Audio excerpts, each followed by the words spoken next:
O tema da aula de hoje são as unidades textuais. Vamos começar comentando as diferenças que existem entre a linguagem oral e a linguagem escrita. A linguagem oral é diferente da linguagem escrita, principalmente porque existe um contexto. Existe a presença do falante e existe a presença do ouvinte. E existe um contexto que é criado entre eles. Algumas coisas que são ditas, que são comunicadas através da linguagem, elas têm interferência de gestos, ela tem interferência da entonação, ela tem interferência de outros aspectos do querer dizer, por exemplo, que isso não está presente na linguagem escrita. E para que a linguagem escrita seja coerente, que seja coesa e que apareça de um modo com que as pessoas possam interpretar exatamente o que o escritor quis dizer, a interpretação que ele quis dar a determinado contexto, há necessidade de alguns elementos linguísticos. Esses elementos de ligação são chamados de coerência e coesão. E o que seria então coerência e coesão? Os autores Koch e Travaglia, no livro Texto e Coerência, dão a seguinte definição. Coerência é algo que se estabelece na interação entre dois usuários da linguagem numa situação comunicativa.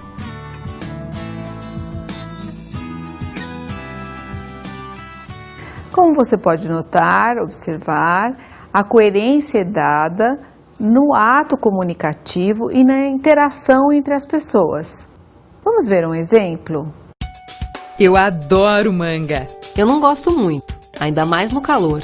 Pra mim, tanto faz, eu gosto em qualquer estação. Quando eu era mais jovem, eu até usava camisas regata.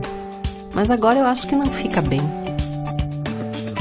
Perceba que você se confundiu porque, devido àquela sua situação, aquele calor, e no ônibus você logo pensou no quê? Você pensou que manga fosse uma fruta e não era exatamente aquilo que as senhoras estavam conversando. Elas estavam falando de manga, peça do vestuário. Por que você se confundiu? Porque você estava descontextualizado. Então, a coerência é dada justamente pela contextualização, que no caso da linguagem oral é muito mais fácil de ser estabelecida e de ser corrigida, se for o caso. Vamos ver agora uma definição de coerência? Coerência textual é a relação lógica entre ideias, que inclui fatores como o conhecimento que o emissor, aquele que fala ou escreve, e o receptor, aquele que ouve ou lê, tem do mundo ou do contexto que cercam essas duas partes, da língua ou variedade linguística utilizada, e da intertextualidade, ou seja, um diálogo que existe entre os textos. O que podemos aprender dessa definição é justamente que, para que haja coerência, é necessário haver um contexto, é necessário que haja algum tipo de conhecimento prévio que tanto o ouvinte, o falante, o escritor e o leitor tenham em comum para que o sentido seja dado ao texto. Vamos ver alguns exemplos? No exemplo número 1, he's rich because he doesn't have money. É um exemplo incoerente, não é? Ele é rico porque ele não tem dinheiro? Não faz sentido. Vamos ver o outro exemplo. I love chocolate because it makes me get fat. Eu gosto de chocolate porque deixa eu ficar gordinha, me deixa um pouco mais gorda. Imagine para as mulheres que drama, as mulheres estão sempre fazendo dieta. Eu adoro chocolate porque isso me deixa gorda ou me deixa gordo. Nossa, o que significa isso? Especialmente para as mulheres isso não faz sentido nenhum, não é mesmo? Mas vamos pensar mais um pouquinho. Vamos pensar no contexto, vamos pensar num outro contexto em que essa mesma frase fizesse sentido. Pensemos, por exemplo, em alguém que está doente ou está numa dieta de recuperação de peso. Então, está perfeitamente coerente. Vemos então, como falamos anteriormente, que para darmos sentido, para darmos coerência a um texto, é realmente necessária uma convenção que exista entre o escritor e o leitor, entre o ouvinte e o falante, e essa convenção maior é chamada de contexto.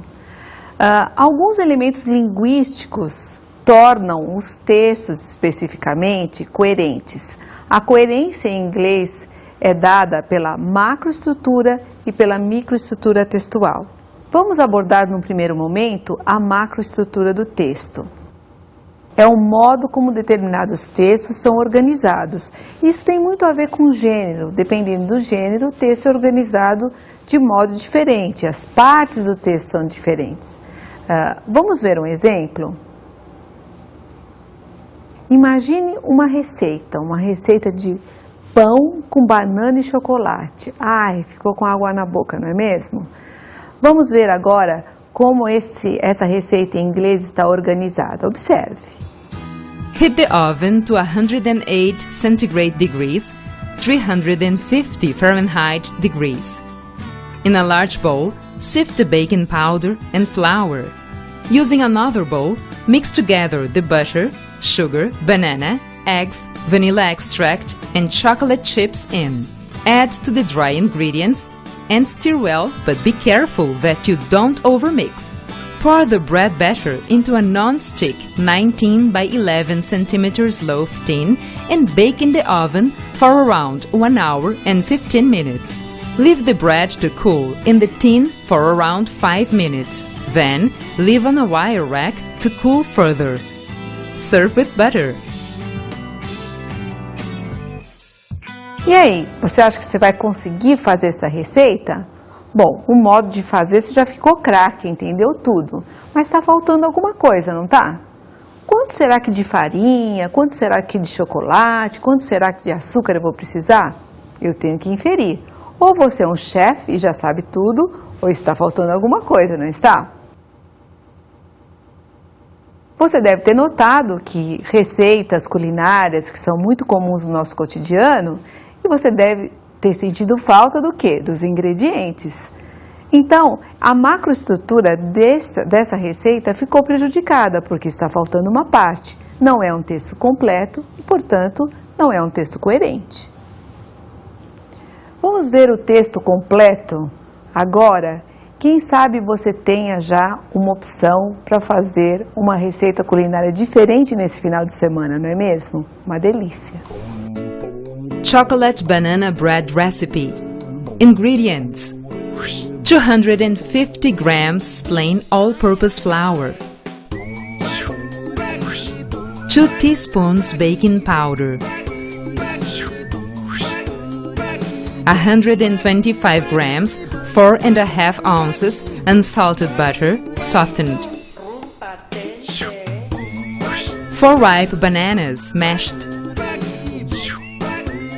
2 eggs lightly beaten, 1 teaspoon vanilla extract,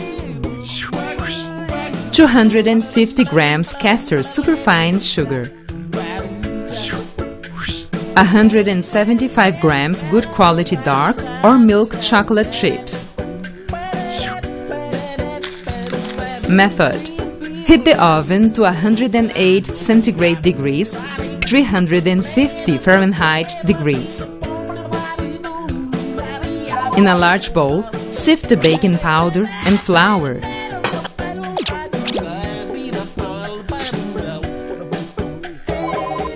Using another bowl, mix together the butter, sugar, banana, eggs, vanilla extract, and chocolate chips in. Add to the dry ingredients and stir well, but be careful that you don't overmix. Pour the bread batter into a non-stick 19 by 11 centimeters loaf tin and bake in the oven for around 1 hour and 15 minutes.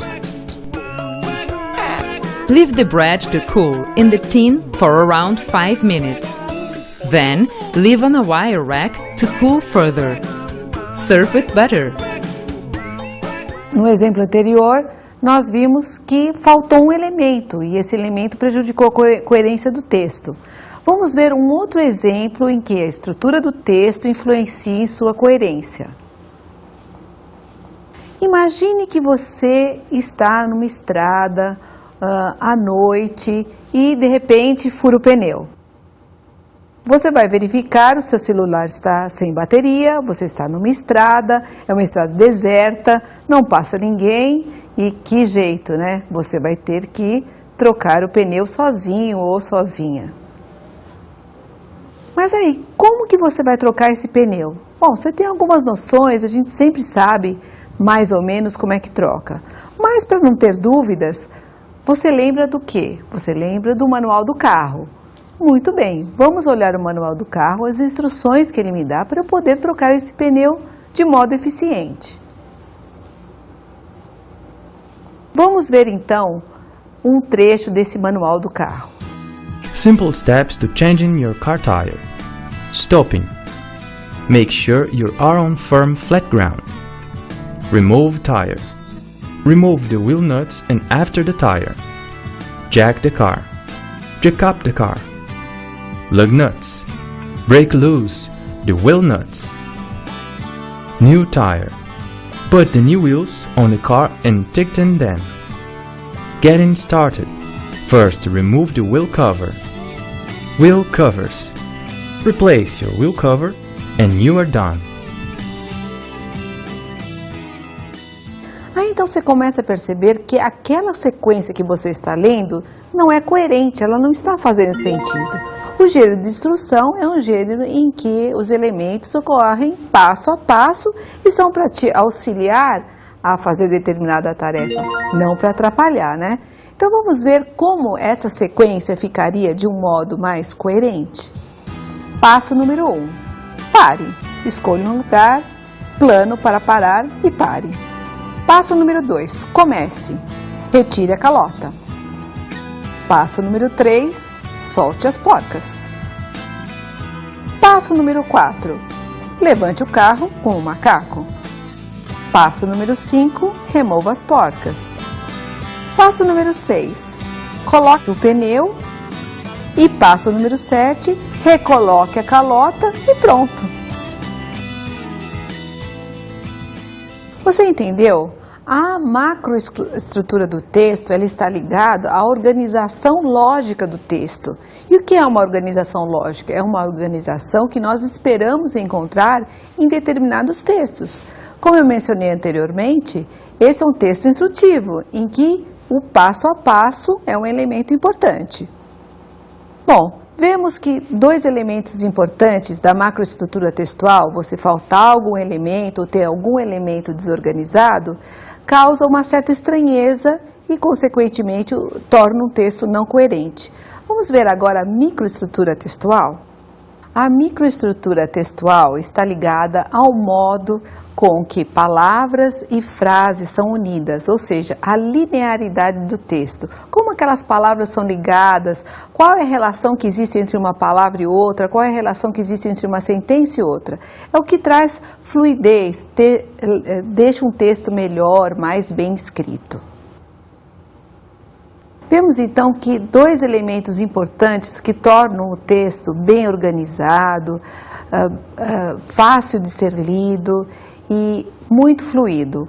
Um é a coerência do texto, que é dado pela macroestrutura textual, e outro é a coesão gramatical e a coesão lexical, que tornam um texto melhor da gente ler, observar e até de compreender. Vamos ver então a coesão gramatical e lexical. Coesão gramatical são aquelas relações entre os elementos do texto de cunho gramatical. E a coesão lexical é aquela organização das palavras, do vocabulário de um modo geral, que dão aquele aspecto fluido ao texto, aquele aspecto que torna o texto mais fácil de se ler, mais fácil de ser compreendido. Vamos ver um exemplo para ficar melhor? Mario went to the shopping mall. He bought some shoes. He bought a belt. He bought some pants. He bought a shirt. He was thirsty. He drank soda. He returned home. Você deve ter achado esse texto muito cansativo de se ouvir, não é mesmo? E para você ler também, ele é muito repetitivo, não é? Por quê? Porque não existem elementos de ligação que tornem esse texto melhor de ser compreendido.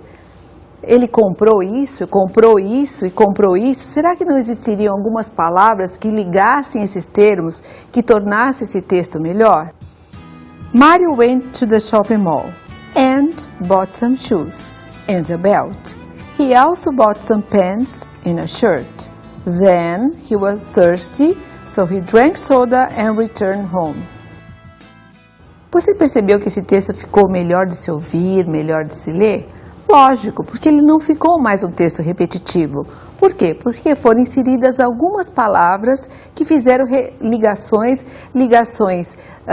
justamente para evitar essa repetição e ligações de significado, portanto, entretanto, e, como a gente costuma utilizar normalmente.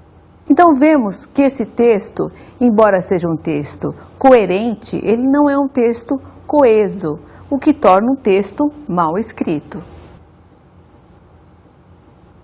Vamos ver um exemplo agora de um texto que, embora seja coeso, não é coerente. Vamos lá?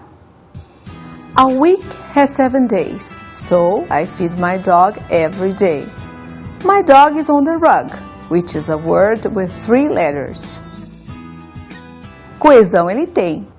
Uma semana tem 7 dias, portanto, eu alimento o meu cachorro todos os dias. Ah, tudo certo.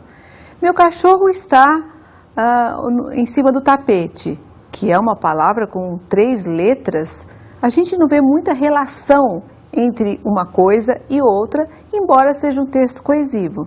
Então, podemos dizer que um texto pode ser coerente sem ser coeso e vice-versa. Ele pode ser coeso sem ser coerente.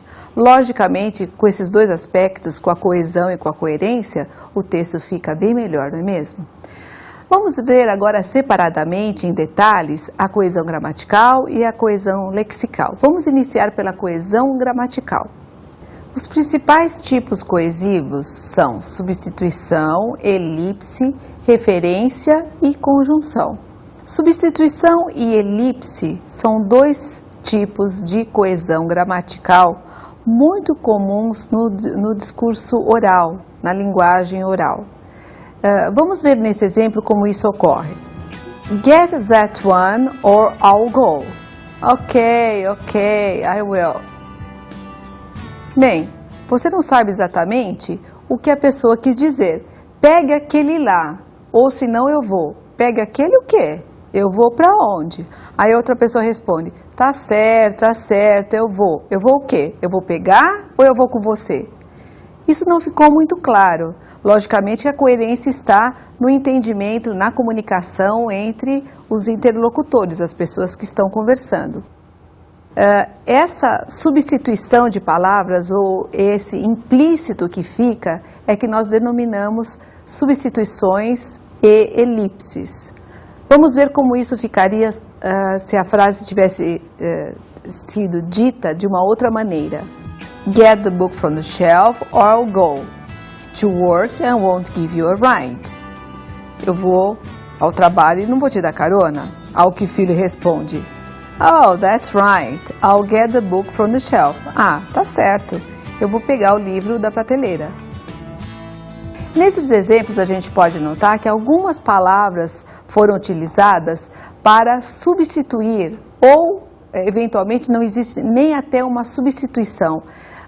Get that one, por exemplo, essa palavra one, ela está substituindo alguma palavra que eu já mencionei. No caso desse implícito, nesse exemplo que nós demos, é o livro. Ou I will go to work. A pessoa não mencionou que iria para o trabalho, então ficou uma elipse, ficou alguma coisa faltando, mas que é recuperada pelo contexto. Vamos ver o outro exemplo. She chose a chocolate cake and I'll choose the same. Aí vemos que a substituição é dada pela palavra the same. O que é the same? Ela está substituindo a palavra chocolate. Por que isso é um elemento coesivo? Para não ficar muito repetitivo. Então, ao invés do bolo de chocolate, eu escolho o mesmo. O mesmo que? O bolo de chocolate. No caso de uma elipse, aquela coisa que fica implícita no discurso, se alguém fala, do you like your job? Você não vai responder, sim, eu gosto do meu trabalho. Eu gosto, ou simplesmente yes. Fica implícito o quê? Que eu gosto do meu trabalho. Em inglês nós temos esse elemento para mostrar essa elipse, que é o do. Yes, I do. Vamos passar por um outro elemento da coesão, que é a referência. Bem, a referência, como o próprio nome indica, são algumas palavras, alguns elementos gramaticais que são utilizados para fazer, logicamente, uma referência, geralmente a algumas coisas que já passaram, alguns elementos, alguns nomes, algumas sentenças que estão anteriores ao texto, mas a referência pode ser posterior também. Esses elementos gramaticais são, em sua maioria, pronomes, como he, his, it, os pronomes demonstrativos de this, that, artigos e outros elementos gramaticais. Vamos ver os pronomes com maiores detalhes? Verifique nessa tabela a maior parte dos pronomes. Então, são pronomes pessoais, pronomes reflexivos, adjetivos possessivos e pronomes possessivos. Nós estamos colocando essa tabela porque, em sua maioria, a referência é feita através de pronomes. Então, os pronomes pessoais, que normalmente são aqueles que a gente conhece, I, you, he, she, assim por diante, os pronomes oblíquos ou pronomes objeto, conosco, they, lhe, que é o me, him, her, os pronomes reflexivos, myself, yourself, themselves, os adjetivos possessivos, my, his, your, one's, e os pronomes possessivos, mine, yours, his, hers. Então, de um modo geral, você pode perceber que a maioria, grande parte desses pronomes é que são utilizados para a gente fazer essa referência. Embora ele seja em sua maioria, outros elementos também gramaticais podem ser utilizados para fazer referência, como, por exemplo, outras categorias gramaticais, adjetivos, beautiful, nice, large, red, os advérbios, quickly, always, now, here, there, as conjunções, and, but, so, before, because, os numerais, 1, 2, 3, first, second, e os pronomes de um modo geral, como a gente já havia comentado. Vamos dar um exemplo. Mary enjoys going to the beach. There, she usually reads books and feeds her birds. Vemos então que existem algumas palavras utilizadas para referenciar esse assunto. Por exemplo, Mary enjoys going to the beach. There, lá. Lá onde? Na praia. Então, eu estou utilizando there justamente para não repetir a praia. She quem? A Mary. She usually reads books and feeds her birds. Os pássaros dela. Dela de quem? Da Mary. Então, vemos que, de um modo geral, nesse pequeno trechinho, nós temos elementos que referenciam ao tópico do discurso. There, que é a praia, e she, que é a Mary, e o her também, que se refere a Mary.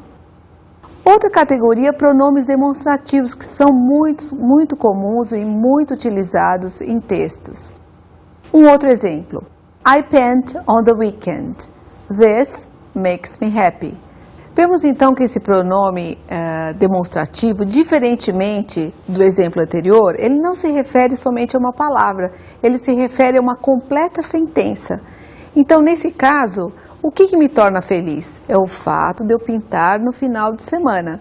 Então, os pronomes, de um modo geral, e no caso esse pronome demonstrativo, ele pode se referir, além de uma pessoa só ou de um elemento qualquer, ele pode se referir a uma sentença ou até um parágrafo. Vamos ver como isso ocorre agora dentro de um diálogo, num texto mais completo? Você vai ouvir agora um trecho de uma conversa entre um atendente num restaurante de comida rápida, no fast food, e um cliente. Hi, welcome to Joe's Hamburger Restaurant, home of the 1 pound super deluxe hot and spicy cheeseburger. Will this be for here or to go? To go. Okay, what would you like today?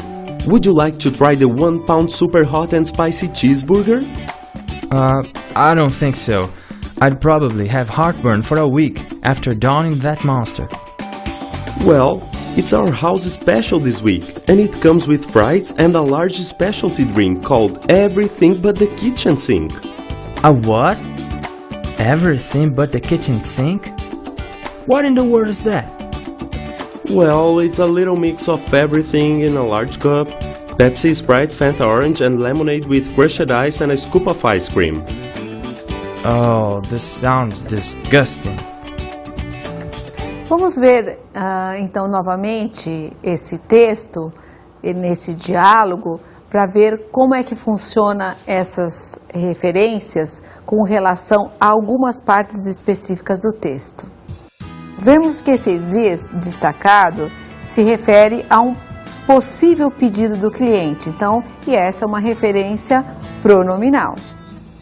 No segundo exemplo, the 1 pound super hot and spicy cheeseburger, quando eu uso o ou a, quando eu uso o artigo definido, é alguma coisa que as duas pessoas partilham. Então aqui está fazendo referência àquele sanduíche especial daquela lanchonete, provavelmente. Nesse outro exemplo, I don't think so. Essa palavra so, ela está substituindo novamente aquele tipo especial de cheeseburger que está sendo ofertado pelo atendente. No exemplo seguinte, nós temos o pronome it. It comes with fries. Novamente esse it, ele está se relacionando, está se referenciando àquele hambúrguer especial que está sendo ofertado. Finalmente, temos uma referência que é that. That, nesse contexto, está se referindo àquela bebida que tem um nome muito estranho. A seguir, o atendente explica. Bem, ele é, então esse it também é uma referência pronominal. Uma mistura de tudo, Pepsi, Sprite, Fanta, realmente é uma mistura bem estranha, não é mesmo? Vemos assim que esses vários tipos de elementos linguísticos, como que eles são utilizados dentro do discurso. E eu acho que agora para você ficou mais claro que esses elementos eles têm uma função comunicativa. Você deve ter reparado que todos eles se referem ao quê? Aquele super, hiper, ultra cheeseburger especial que o atendente está tentando vender para o cliente, não é mesmo?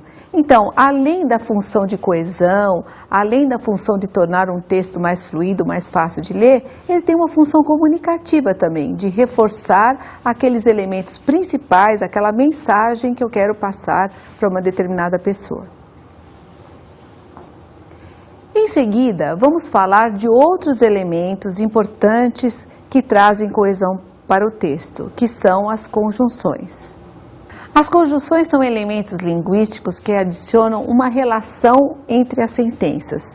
E essas relações têm vários níveis. Por exemplo, as conjunções aditivas, elas expressam uma relação de adição, mas uma relação de soma. Por exemplo, she speaks English and Spanish. Temos também conjunções, temos também esses elementos linguísticos que expressam uma relação de contraste, de contrário, de adversidade. Por exemplo, they wanted to buy a new car, however, they didn't have enough money. Então, eles queriam comprar um carro novo, entretanto, eles não tinham dinheiro. Outro tipo de relação, as causativas, que têm relações expressam uma relação de causa e consequência. We didn't have time to study for a test, consequently our grades weren't good. Então, não tivemos tempo de estudar para a prova, consequentemente, a nossa nota não foi muito boa. Temos também as conjunções temporais, que expressam uma relação de sequência e temporalidade. Muito comuns, muito utilizadas em textos tipo instrutivos. Por exemplo, first open the box, then get the product from it. After, dispose the box. Finally, check if the product is okay. Então, verificamos que existe uma sequência lógica que é sinalizada por essas expressões que dão ao texto aquela peculiaridade de torná-lo melhor para ser lido, melhor para ser compreendido e muito mais fluido. Em seguida, vamos ver um exemplo de como essas conjunções tornam um texto muito mais organizado e muito melhor para a gente ler, muito melhor para a gente entender. Ever since I moved into my own apartment, I have gotten out of the habit of making my bed. Except on Fridays, of course, when I change the sheets. Although some people may think that I am slob, I have some sound reasons for breaking the bed-making habit. In the first place, I'm not concerned about maintaining a tidy bedroom because no one except me ever ventures in there. In addition, I find nothing uncomfortable about crawling into a rumpled mess of sheets and blankets. On the contrary, I enjoy poking out a cozy space for myself before drifting off to sleep. Also, I think that a tightly made bed is downright uncomfortable. Finally, and most importantly, I think bed making is an awful way to waste time in the morning.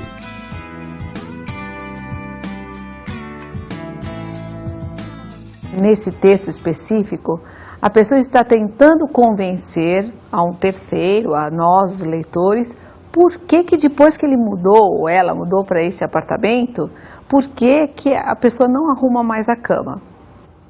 Nesse trecho, a conjunção although some people may think that I am a slob, ele está contradizendo, ele está utilizando uma conjunção adversativa. Embora algumas pessoas possam até pensar que eu sou relaxado, eu tenho os meus motivos para não arrumar a cama.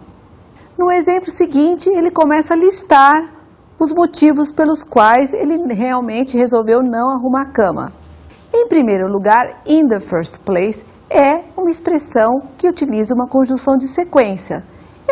Segundo o que o autor está dizendo, eu não estou muito preocupado de manter o meu quarto bem organizado, porque também ninguém nunca vai lá.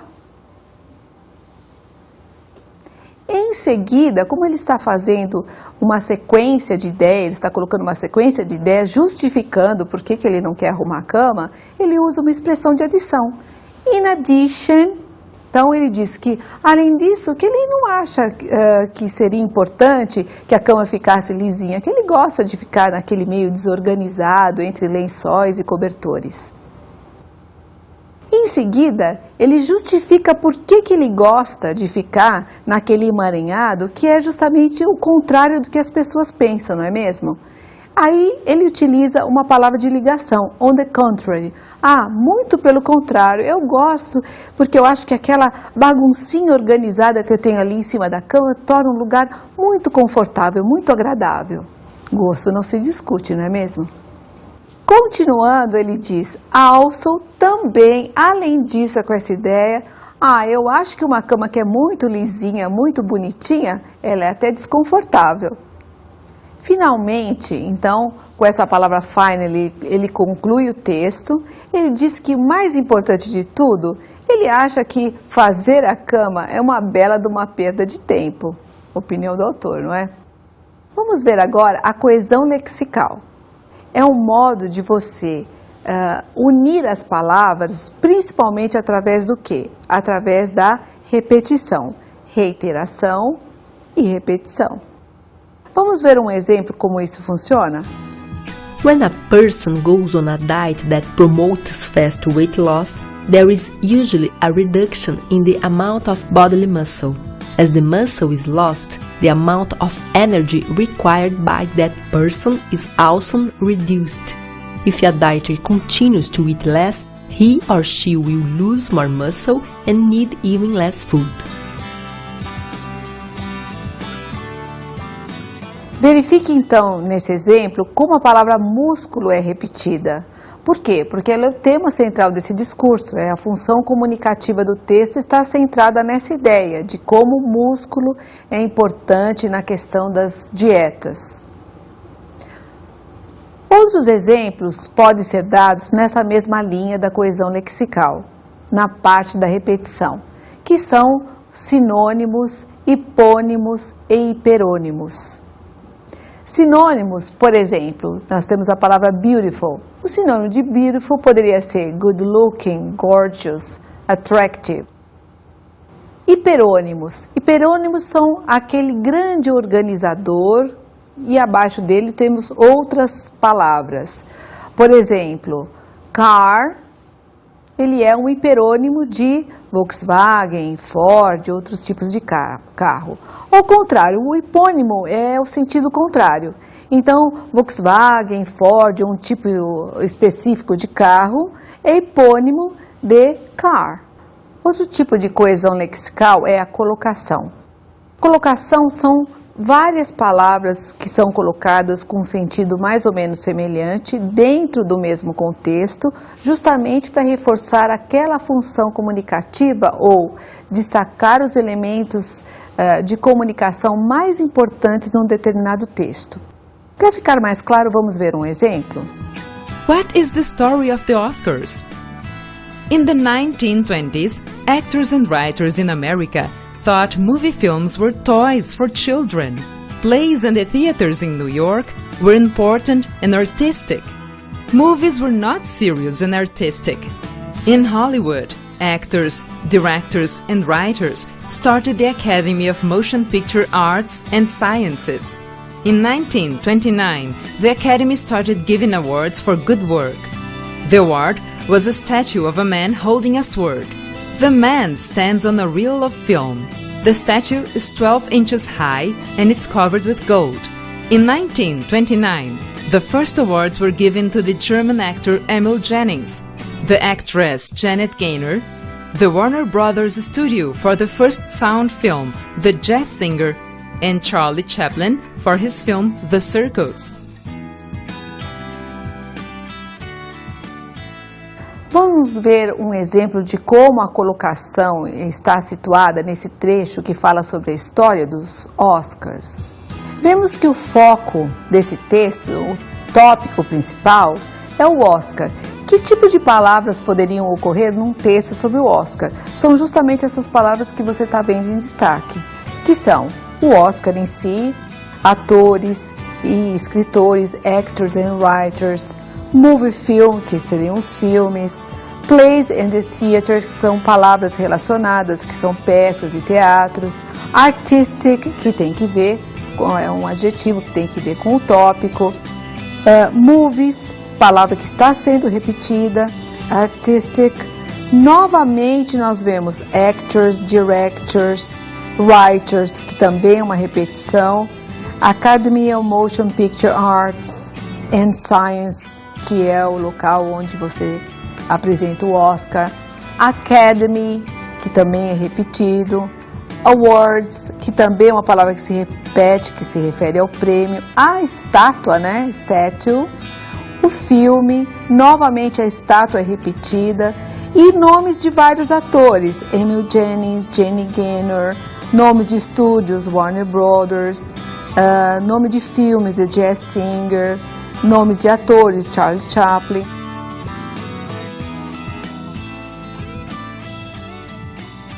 Então, se a gente for estudar, se a gente for separar essas palavras, destacar essas palavras do texto, nós vamos perceber que a repetição, a utilização de repetição e de palavras que se relacionam ao tópico, torna o texto muito mais focado naquilo que nós queremos transmitir.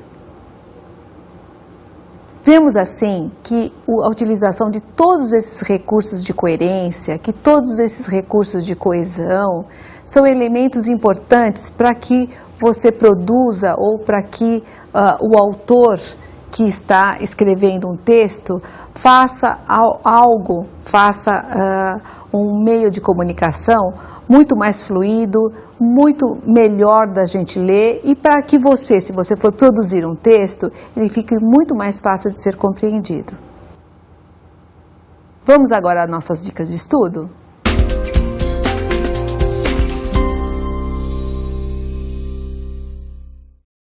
O livro Discourse Analysis for Language Teachers, de Michael MacArthur, publicado pela Cambridge University Press, é um livro muitíssimo interessante e voltado justamente a professores de língua inglesa.